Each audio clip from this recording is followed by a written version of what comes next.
Hello, good morning. വളരെ ആരോഗ്യപരമായതും ടേസ്റ്റിയായതുമായ ഒരു നാടൻ ഭക്ഷണമായ ഉഴുന്നും ചോറാണ് ഞാനിന്ന് ചെയ്യാൻ പോണത്. ഇത് പൊതുവേ നമ്മുടെ നാട്ടിൽ ഋതുവാകുന്ന പെൺകുട്ടികൾക്ക് കൊടുക്കുന്ന അവരുടെ എല്ലിൻ്റെ ശക്തിക്ക് വേണ്ടി വളർച്ചയ്ക്ക് വേണ്ടിയൊക്കെ കൊടുക്കുന്ന ആഹാരങ്ങളിൽ ഒന്നാണ്. കൂടുതലും തിരുനെൽവേലി സൈഡിലൊക്കെയാണ് ഇത് ഫേമസ്. അപ്പോൾ ഈ ഉഴുന്നും ചോറ് ചെയ്യാനായിട്ട് നമുക്കിവിടെ ആവശ്യമായ സാധനങ്ങൾ എന്തൊക്കെയെന്ന് നോക്കാം. ഞാനിവിടെ ഈ ഗ്ലാസ്സിൽ 2 ഗ്ലാസ് അരി എടുത്തിട്ടുണ്ട്. ഇത് നന്നായിട്ടൊന്ന് കഴുകി അരമണിക്കൂറെങ്കിലും കുതിരാനിടണം. ഇപ്പോൾ അതേ ഗ്ലാസ്സിൽ അര ഗ്ലാസ് ഉഴുന്ന്, കറുത്ത ഉഴുന്ന് തന്നെ വേണം. തൊലി ഉള്ളതാണെങ്കിലാണ് അതിലാണ് ഏറ്റവും കൂടുതൽ സത്തുള്ളത്. തൊലി ഇല്ലാത്തത് ചെയ്താലും ടേസ്റ്റൊക്കെ ഒരുപോലെ തന്നെ ഇരിക്കും, പക്ഷേ ഗുണം ഇതിനാണ്. അപ്പോൾ അര ഗ്ലാസ് ഉഴുന്ന്, 10-15 വെളുത്തുള്ളി ഞാൻ 2ആയിട്ട് കീറി വെച്ചിട്ടുണ്ട് കേട്ടോ. 1 സ്പൂൺ ഉലുവ, അതായത് വെന്തയം, 2 ടീസ്പൂണാണ് 2 ടീസ്പൂൺ ജീരകം, 1 കപ്പ് ചിരകിയ തേങ്ങ. ഇതോടൊപ്പം 1 ടേബിൾ സ്പൂൺ സാമ്പാർ പരിപ്പ്. ഇത് നന്നായിട്ടൊന്ന് വേവിച്ച് നമ്മൾ ചേർക്കണം. ഇത് ഓപ്ഷണലാണ്, ഇത് ഇല്ലാതെ നന്നായിരിക്കും, പക്ഷെ നമ്മുടെ കറിക്കൊരു കൊഴുപ്പ് കിട്ടും. അപ്പോൾ 1 ടേബിൾ സ്പൂൺ മതിയാവും സാമ്പാർ പരിപ്പ്, അല്ലെങ്കിൽ ചെറുപരിപ്പ് ചേർത്താലും നന്നായിരിക്കും. ഇത് വളരെ സിമ്പിളാണ്. നമുക്കിപ്പോൾ എങ്ങനെ ചെയ്യണം നോക്കാം. ആദ്യം ഒരു കടായി ചൂടാക്കാൻ വയ്ക്കാം. ആദ്യം ഉലുവ ഇട്ട് കൊടുക്കാം, ജീരകം ഇട്ട് കൊടുക്കാം, ചെറുതായിട്ടൊന്ന് വറുത്തെടുക്കാം. ഉലുവയുടെ കളറൊന്നും മാറാൻ പാടില്ല, പിന്നെ അത് കശപ്പുണ്ടാവും ചോറിന്. ഇപ്പോൾ നമുക്ക് ഇതിലോട്ട് ഉഴുന്നിട്ട് കൊടുക്കാം. കല്ലും മണ്ണൊന്നും ഇല്ലാത്ത ഉഴുന്നായിരിക്കണേ, കാരണം ഇപ്പോൾ നമ്മൾ കഴുകാനൊന്നും പോണില്ല. ഉഴുന്നിൻ്റെ കളറൊന്നും മാറണ്ട, ചെറുതായിട്ടൊരു മണം വരുമ്പോൾ നമുക്ക് മതിയാക്കാം. ഇത് പെൺകുട്ടികൾക്ക് മാത്രമല്ല, ആൺകുട്ടികൾക്കും മുതിർന്നവർക്കും എല്ലാവർക്കും ഒരുപോലെ കഴിക്കാൻ പറ്റുന്ന ഒരു നല്ലൊരു ഹെൽത്തി ഒരു ആഹാരമാണ്. ആഴ്ചയിൽ ഒരിക്കലെങ്കിലും കഴിക്കുന്നത് നല്ലതാണ്. നമ്മുടെ കാൽമുട്ടുകൾക്കും കൈമുട്ടുകൾക്കും കുറച്ച് സ്ട്രെങ്തൻ ആവാൻ നല്ലതാണ്.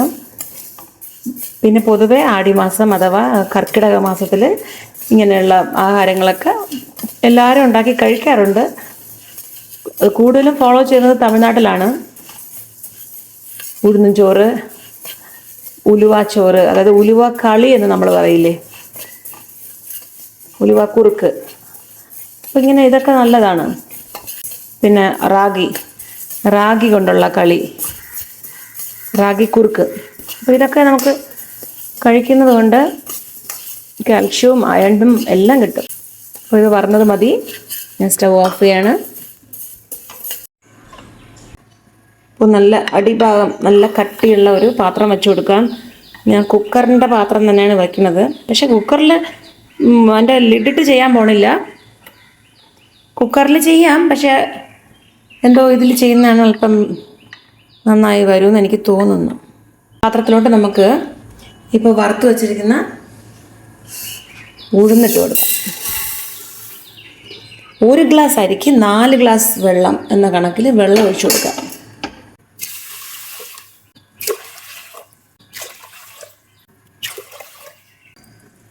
എനിക്കിപ്പോൾ ഇവിടെ 8 ഗ്ലാസ് വെള്ളം എടുക്കേണ്ടി വരും.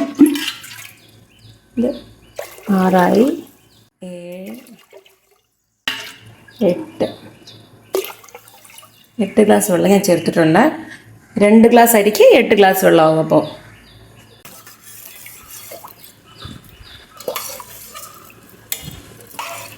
ഇതൊരു ചെറുതായിട്ടൊരു തിള വരുമ്പോൾ നമുക്കിതിൽ കുതിരാനിട്ടേക്കുന്ന അരി കൂടെ ഇട്ട് കൊടുക്കാം. തിള വന്നിട്ടില്ല എങ്കിലും ലൈറ്റായിട്ടൊരു തിള വന്നിട്ടുണ്ട്. ഞാൻ ഇപ്പോഴും ഇത് അരി ചേർക്കാൻ പോവുകയാണ്. എന്തെന്നാൽ ഞാൻ എടുത്തിരിക്കുന്ന അരി വടിമട്ട അരിയാണ് കേട്ടോ. അപ്പോൾ ഇതിന് കുറച്ച് സമയം എടുക്കും, വേവാൻ കുറച്ച് സമയം എടുക്കും. സോ ഞാൻ ഇപ്പോഴേ ഇട്ട് കൊടുക്കുകയാണ്. പെട്ടെന്ന് വേവുന്ന അരിയാണെങ്കിൽ വെള്ളം നന്നായി തിളച്ചതിന് ശേഷം ഇട്ട് കൊടുത്താൽ മതി. ഏതരി എടുത്താലും കുറച്ച് നേരം, ഒരു ½ ആൻ അവറെങ്കിലും കുതിരാനിടുന്നതാണ് നല്ലത്. അപ്പോഴാണ് ആ അരിയുടെ എല്ലാ പോഷക ഗുണങ്ങളും നമുക്ക് ദേഹത്ത് കിട്ടുകയുള്ളൂ. ഇത് ഞാനൊരു വീഡിയോ, ഡോക്ടറിൻ്റെ വീഡിയോ, കാർത്തികേയൻ എന്ന് പറഞ്ഞ ഡോക്ടറിൻ്റെ വീഡിയോ ഞാൻ ഫോളോ ചെയ്യാറുണ്ട്. അപ്പോൾ അതിൽ അദ്ദേഹം പറഞ്ഞിട്ടുള്ളതാണിത്. ഇങ്ങനെ ഏതരി, പ്രത്യേകിച്ച് മില്ലറ്റ്സൊക്കെ ആണെങ്കിൽ ഒത്തിരി നേരം കുതിർക്കാനിടണം. വെരി സിമ്പിളാണ്. നമുക്കിപ്പോൾ ഇതിനാവശ്യമായ ഉപ്പ് ചേർത്ത് കൊടുക്കാം. ഞാനിതാ കുറച്ചുകൂടി ഇടാം. ഇതൊക്കെ അവരവരുടെ ആവശ്യങ്ങൾക്കനുസരിച്ച് ഉപ്പ് ചേർത്ത് കൊടുക്കാം. അപ്പോൾ ഇതിലേക്ക് നമ്മൾ കട്ട് ചെയ്ത് വെച്ചിരിക്കുന്ന വെളുത്തുള്ളി, ഇതെങ്ങനെ ഒരു 10-20 വെളുത്തുള്ളി കാണും കേട്ടോ. വലിയ വെളുത്തുള്ളി 2 ഞാൻ എടുത്തിട്ടുണ്ട്. അപ്പോൾ അതും കൂടെ എന്നിട്ട് കൊടുക്കാം. ഈ സമയം വേണമെന്നുണ്ടെങ്കിൽ ഉപ്പൊക്കെ ഒന്ന് നോക്കാം. ഉപ്പ് അല്പം കൂടി നിൽക്കുകയാണെങ്കിൽ ഇത് വെന്ത് വരുമ്പോൾ കറക്റ്റ് പാകത്തിനിരിക്കും. ഇതെല്ലാവരും ഒന്ന് ട്രൈ ചെയ്യണം. കൊച്ചു പിള്ളേർക്കൊക്കെ ഒന്ന് ചെയ്ത് കൊടുക്കണം. വയസ്സായ ആളുകൾക്കും നല്ലതാണ്, നമ്മളെപ്പോലത്തെ ആളുകൾക്കും നല്ലതാണ്. നല്ല ആരോഗ്യത്തിന് നല്ലൊരു ആഹാരമാണ്. ആഴ്ചയിൽ ഒരിക്കലെങ്കിലും നിങ്ങളിത് ചെയ്യണം. ഒരിക്കൽ ചെയ്യുകയാണെങ്കിൽ തീർച്ചയായിട്ടും ഇടയ്ക്കിടയ്ക്ക് നിങ്ങൾ ചെയ്തിരിക്കും. ഞാനിത് വെറുതെ ഇങ്ങനെ അടച്ചു വയ്ക്കുകയാണ്. ഇത് വിസിലൊന്നും ഇടുന്നില്ല. വിസിലവിടെ കിടന്നാലും കുഴപ്പമില്ല. ഇതിങ്ങനെ താത്ത് വയ്ക്കുമ്പോൾ മാത്രമാണിത് അത് പ്രഷർ കുക്കറിൻ്റെ വർക്കാവുള്ളൂ. ഇത് ഞാൻ ഇങ്ങനെ പ്രസ് ചെയ്യണില്ല, ഇത് വെറുതെ ഇരിക്കുകയാണ്.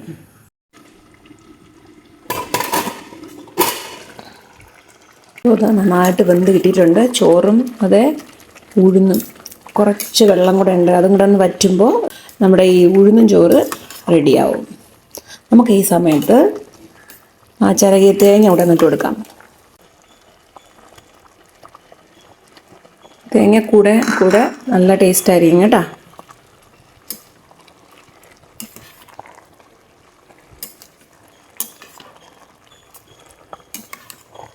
ഇത് തിരുനെൽവേലി സ്പെഷ്യലാണ്. തിരുനെൽവേലിയിലാണ് കൂടുതലും ഇങ്ങനെ ഉഴുന്നും ചോറ് വയ്ക്കുന്നത്. എന്നെ കല്യാണം കഴിപ്പിച്ച് അയച്ചത് തിരുനെൽവേലിയിലാണ്. അപ്പോൾ അവിടെ ഇരിക്കുന്ന സമയത്ത് എൻ്റെ അമ്മായി ഇടയ്ക്കിടയ്ക്ക് ചെയ്തു തരാറുണ്ട്. ഞാൻ പ്രഗ്നൻ്റ് ആയിരിക്കുമ്പോൾ, മോനെ പ്രഗ്നൻ്റ് ആയിരിക്കുന്ന സമയത്തൊക്കെ എനിക്ക് ഇടയ്ക്കിടയ്ക്ക് ചെയ്തു തരാറുണ്ട്. അപ്പോൾ ഞാൻ അതിങ്ങനെ കണ്ടിന്യൂ ചെയ്യാറുണ്ട് ഇടയ്ക്ക് എപ്പോഴെങ്കിലുമൊക്കെ. ഇപ്പോൾ ഈ കർക്കിടക മാസം വരുമ്പോഴാണ് എനിക്കിത് ഓർമ്മ വന്നത്. അപ്പോൾ ഒന്ന് നിങ്ങൾക്കൊന്ന് പറഞ്ഞു തരാം എന്ന് വിചാരിച്ചു. അപ്പോൾ ഇതിനോട് തൊട്ട് കൂട്ടാൻ നമുക്ക് എന്തെങ്കിലും ചമ്മന്തി ഉണ്ടെങ്കിൽ കൊള്ളാം. കുറച്ചെന്തെങ്കിലും എരിവോടെ ഇഞ്ചി ചമ്മന്തി അല്ലെങ്കിൽ ഇഞ്ചി കറി കൊള്ളാം. നമ്മുടെ അവിയൽ നന്നായിരിക്കും. ഇല്ലെങ്കിൽ തിരുനെൽവേലി സ്പെഷ്യൽ അവരെന്ത് ചെയ്യുന്നു വെച്ചാൽ അവിയൽ അല്ലെങ്കിൽ വെണ്ടയ്ക്ക പച്ചടി, വെണ്ടയ്ക്കയും തക്കാളിയും. അപ്പോൾ ഞാൻ ഇന്ന് വെണ്ടയ്ക്കയും തക്കാളിയും കൂടെ ഉള്ള ഒരു പച്ചടി അതും കൂടെ ഒന്ന് കാണിച്ചു തരാം കേട്ടോ. ഇത് സിമ്പിൾ റെസിപ്പിയാണ്. അപ്പോൾ അതിൻ്റെ ഒരു സൈഡ് ഡിഷും കൂടെ ഒന്ന് കാണിച്ചു. നമുക്കിപ്പോൾ ഇതിലോട്ട് കുറച്ച് പച്ച വെളിച്ചെണ്ണ അല്ല, പച്ച നല്ലെണ്ണ ഒഴിക്കണം. ഒരു 2 ടേബിൾ സ്പൂണുള്ളൂ. ടേബിൾ സ്പൂണല്ല, സാധാരണ നമ്മളെ സ്പൂണില്ലേ അതിൽ 2 സ്പൂൺ മരുന്ന് ഒഴിക്കാം. ചോറ് നന്നായിട്ട് വെന്തിട്ടുണ്ട്. കൂടുതൽ അങ്ങനെ ഇട്ട് കുഴഞ്ഞു പോയാലും നന്നായിരിക്കും കേട്ടോ. ഇത് നന്നായിട്ട് കുഴച്ചെടുത്താലും നല്ല ടേസ്റ്റ് ആയിരിക്കും. അപ്പോൾ ഞാനിതൊന്ന് അടച്ചിട്ട് ഒരു 5 മിനിറ്റ്സ് കൂടെ ഇട്ടേക്കാം. കട്ടിയുള്ള പാത്രം തന്നെ എടുക്കണം കേട്ടോ, അല്ലെങ്കിൽ അത് അടി പിടിച്ചു പോകും. ഞാൻ അതുകൊണ്ടാണ് കുക്കറിനെ എടുത്തത്. ഈ സമയം നമുക്ക് വെണ്ടയ്ക്ക പച്ചടി എങ്ങനെ ഉണ്ടാക്കണം എന്ന് നോക്കാം. ഇവിടെ ഇരുന്നിട്ട് വെണ്ടയ്ക്ക പച്ചടിക്ക് ആവശ്യമായ സാധനങ്ങൾ ഇപ്പം നോക്കാം. അതിനായിട്ട് ഞാനൊരു 1/2 കിലോ വെണ്ടയ്ക്ക ചെറുതായിട്ടൊന്ന് അരിഞ്ഞ് വെച്ചിട്ടുണ്ട്. അതായത് നമ്മൾ സാധാരണ സാമ്പാറിന് അരിയും പോലല്ല, കുറച്ചുകൂടെ ഒന്ന് ചെറുതായിട്ട് പൊരിയലിനൊക്കെ അരിയില്ലേ അതുപോലെ ചെറുതായിട്ട് അരിഞ്ഞ് വെച്ചിരിക്കുകയാണ്. 4 തക്കാളി ഇങ്ങനെ റൗണ്ടായിട്ട് അരിഞ്ഞ് വെച്ചിട്ടുണ്ട്. എങ്കിൽ കുറച്ച് വിസിബിലിറ്റി ഇരിക്കും നമ്മൾ കൂട്ടാനൊക്കെ വെച്ച് വരുമ്പോൾ, അതിന് വേണ്ടി. അതുപോലെ 5 പച്ചമുളക്. ഞാനിവിടെ റെഡ് ചില്ലി ഉപയോഗിക്കുന്നില്ല. റെഡ് ചില്ലി ഉള്ളവർ ഉപയോഗിച്ചുള്ളൂ. എൻ്റെ കയ്യിൽ ഇപ്പം പൗഡറില്ല. സോ ഞാൻ ഗ്രീൻ ചില്ലിയാണ് കേട്ടോ. അതിലൊന്ന് 2 പഴുത്ത മുളകും ഉണ്ടായിരുന്നു. ഇതിൽ 5 എണ്ണം ചതച്ച് വെച്ചിരിക്കുകയാണ്. ഒരു 10-20 ചെറിയ ഉള്ളി. ഇത് ടേസ്റ്റിന് വേണ്ടിയാണ്, ഗുണത്തിനും ടേസ്റ്റിനും വേണ്ടിയാണ് ഞാൻ ചെറിയ ഉള്ളി ചേർക്കുന്നത്. പിന്നെ നമുക്ക് കുറച്ച് ക്വാണ്ടിറ്റി അധികമായിട്ട് വരാൻ വേണ്ടി വലിയ ഉള്ളി ചെറുതായിട്ടൊന്ന് കട്ട് ചെയ്ത് വെച്ചിരിക്കുകയാണ്. ഇത് 1 ഉള്ളി തന്നെയാണ്. എന്നിട്ട് 1 കപ്പ് തേങ്ങ, ചെറിയ തേങ്ങ. ഇത് നന്നായിട്ട് മഷൂൽ അരയ്ക്കണം. ഇതിന് 1 സ്പൂൺ ജീരകം, 3 വെളുത്തുള്ളിയുടെ അല്ലി. ഇത് നന്നായിട്ട് അരച്ചെടുക്കാം. അപ്പോൾ നമുക്കിത് എങ്ങനെ ചെയ്യണമെന്ന് നോക്കാം. വളരെ സിമ്പിളാണ്. പ്ലെയിൻ റൈസിൻ്റെ കൂടെയും നന്നായിരിക്കും, നമ്മൾ സാധാ ചോറിൻ്റെ കൂടെ ഇല്ല, ഈ ഉഴുന്നും ചോറിൻ്റെ കൂടെ നന്നായിട്ടിരിക്കും.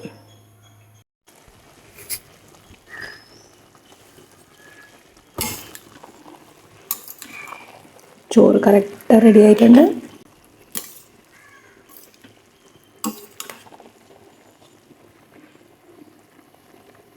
ഇതാണ് അതിൻ്റെ കൺസിസ്റ്റൻസി. എല്ലാ വെള്ളവും വറ്റി. ഓക്കെ, നമുക്കിപ്പോൾ സൈഡ് ഡിഷ് നോക്കാം. കടായി ചൂടാക്കാൻ വെച്ചിട്ടുണ്ട്. ചൂടാകുമ്പോൾ അതിലോട്ട് കുറച്ച് നല്ലെണ്ണ ഒഴിച്ചു കൊടുക്കാം. നല്ലെണ്ണയാണ് നല്ല ടേസ്റ്റും ഗുണവും. നമ്മളെ വെളിച്ചെണ്ണയ്ക്ക് കുഴപ്പമില്ല, എങ്കിലും എനിക്കിത് നല്ലെണ്ണയുടെ ടേസ്റ്റിലാണ് ഇഷ്ടം. എണ്ണ ചൂടാകുമ്പോൾ അതിലോട്ട് കുറച്ച് ഉലുവ ചേർക്കാം, കുറച്ച് പെപ്പർ ഇട്ട് കൊടുക്കാം. ഇത് നല്ലൊരു ടേസ്റ്റാണ് കേട്ടോ ഇടയ്ക്കിടയ്ക്ക് കടി വിടുമ്പോൾ. 1 ടീസ്പൂൺ ജീരകം കൂടെ ചേർത്ത് കൊടുക്കാം. ഇപ്പോൾ നമുക്കിതിലോട്ട് ഈ ചതച്ച് വെച്ചിരിക്കുന്ന ചെറിയ ഉള്ളി ഇട്ട് കൊടുക്കാം.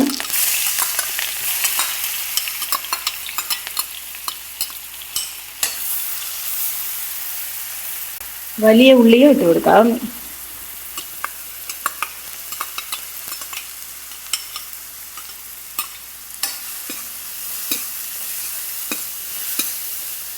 ഇപ്പോൾ പച്ചമുളക് ഇട്ട് കൊടുക്കാം. ചതച്ച് വെച്ചിരിക്കുന്ന പച്ചമുളക്.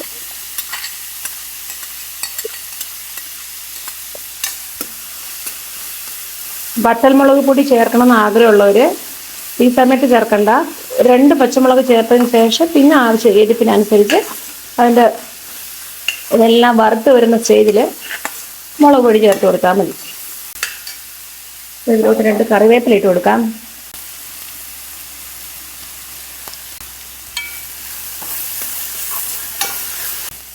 കട്ട് ചെയ്ത് വെച്ചിരിക്കുന്ന 1/2 കിലോ വെണ്ടയ്ക്ക ചേർക്കാം.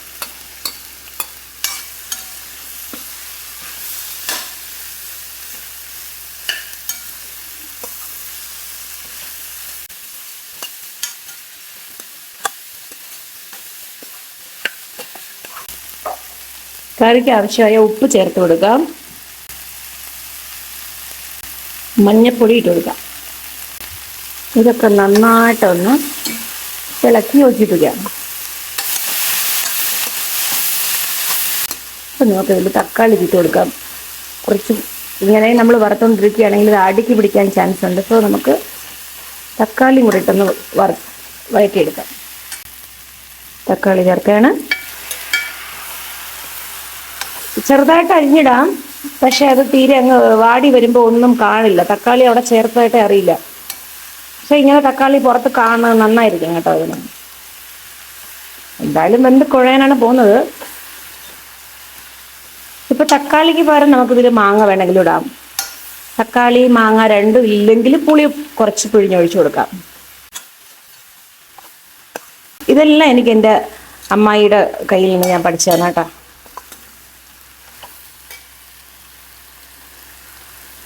ഇതൊക്കെ തിരുനെൽവേലി സ്പെഷ്യലാണ്.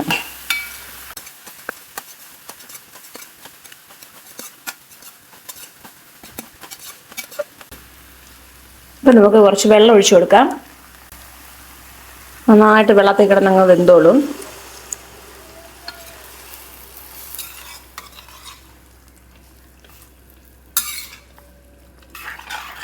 കുറച്ചുകൂടെയൊക്കെ വെള്ളം ചേർക്കാം. കാരണം ലാസ്റ്റിൽ ഇത് വെന്ത് വരുമ്പോൾ അങ്ങ് തീരെ അങ്ങ് കട്ടിയായി പോകും. സോ കുറച്ചുകൂടെ വെള്ളം ചേർക്കാം.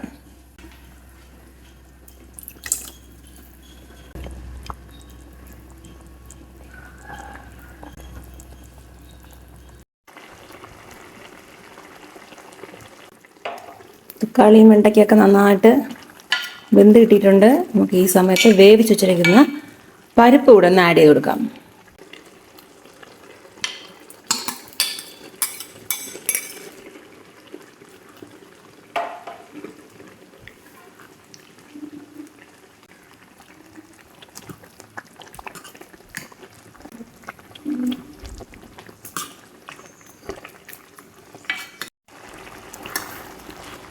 നമുക്ക് അരച്ച് വെച്ചിരിക്കുന്ന തേങ്ങ കൂടെ ചേർക്കാം.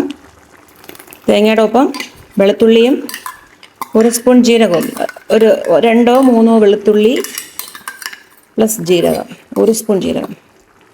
കുറച്ചുകൂടെയൊക്കെ വെള്ളം ചേർക്കാം.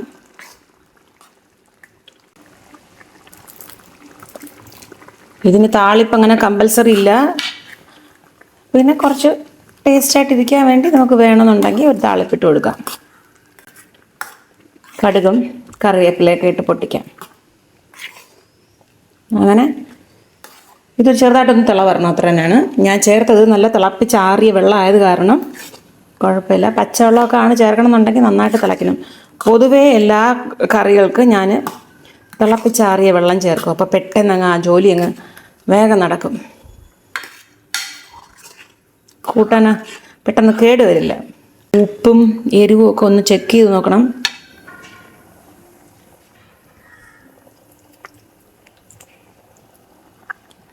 എൻ്റെ കയ്യിലെല്ലാം കറക്റ്റായിട്ടുണ്ട് കേട്ടോ. അങ്ങനെ വെണ്ടയ്ക്ക പച്ചടി റെഡി ആയിട്ടുണ്ട്.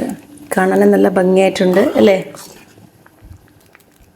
ഇത് ഉഴുന്നും ചോറിനോട് മാത്രമല്ല, നമ്മുടെ സാധാരണ വൈറ്റ് റൈസിന് നന്നായിരിക്കും. ഇതിൽ വറ്റൽമുളകിൻ്റെ പൊടിയാണ് ചേർക്കണമെന്നുണ്ടെങ്കിൽ കുറച്ചുകൂടെയൊക്കെ കളർ നന്നായിരിക്കും. പക്ഷേ ടേസ്റ്റ് ഉണ്ട്. താളിപ്പിനായിട്ട് ഞാൻ കുറച്ച് നല്ലെണ്ണ ഒഴിക്കുകയാണ്. കടുകിട്ട് കൊടുക്കാം. കുറച്ച് ഉലുവ ഇട്ട് കൊടുക്കാം. അതുപോലെ ജീരകം. ഇതൊക്കെ പൊട്ടി വരുമ്പോൾ ഒരു മണമാണ് കേട്ടോ. പെപ്പർ, ഒരു മുളക് വെച്ചിട്ട് കൊടുക്കാണ്. അതിലേക്ക് കുറച്ച് കറിവേപ്പില. അപ്പോൾ ഇതെടുത്ത് ഇതിലോട്ട് ഒഴിച്ചു കൊടുക്കാം.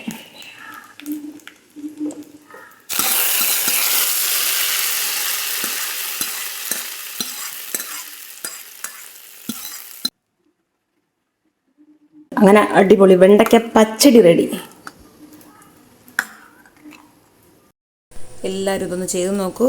ഈ വീഡിയോ ഇഷ്ടപ്പെട്ടുവെങ്കിൽ ലൈക്ക് ചെയ്യൂ, കമൻറ്റ് ചെയ്യൂ, ഷെയർ ചെയ്യൂ. നമുക്ക് വീണ്ടും കാണാം. Till then, bye for now.